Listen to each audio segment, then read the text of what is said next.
కదిరి లక్ష్మీ నరసింహస్వామి బ్రహ్మోత్సవాలలో భక్తులకు అన్ని సౌకర్యాలు కల్పించినట్లు బీజేపీ నాయకులు market yard director Sheikh Shamiullah తెలిపారు. కేరళ, తమిళనాడు, కర్ణాటకతో పాటు ఇతర రాష్ట్రాల నుంచి తరలివస్తున్న భక్తులకు స్థానికులు స్వాగతం పలుకుతున్నారని పేర్కొన్నారు. ఆధ్యాత్మిక కేంద్రంలో స్వామివారి చింతనతో ఆశీర్వాదాలు పొందాలని సూచించారు. బ్రహ్మోత్సవాలు ఘనంగా జరుగుతున్నాయి. ముందుగా అందరికీ శ్రీమద్ ఖాద్రి లక్ష్మీ నరసింహస్వామి బ్రహ్మోత్సవాలు మరియు పవిత్ర రంజాన్ మాసం శుభాకాంక్షలు. ఓవైపు పవిత్ర రంజాన్ మాసం, మరోవైపు శ్రీమద్ ఖాద్రి లక్ష్మీ నరసింహస్వామి బ్రహ్మోత్సవాలు ఒకేసారి రావడంతో మన కదిరి ప్రాంతమంతా ఒక్కసారిగా శోభాయమానంగా మారిపోయింది.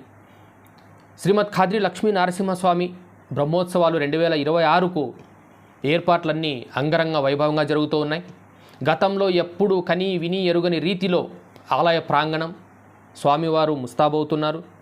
ఆంధ్ర, తెలంగాణ, కర్ణాటక, తమిళనాడు, కేరళ నుంచి వచ్చే భక్తాదులకు ఒక చిన్న విన్నపం.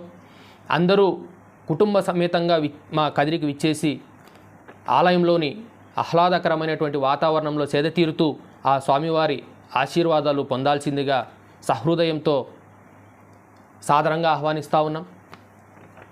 ఇదివరకు కదిరి బ్రహ్మోత్సవాలంటే కళ్యాణోత్సవము మరియు తేరు, ఈ 2 దినాలు మాత్రమే మనకు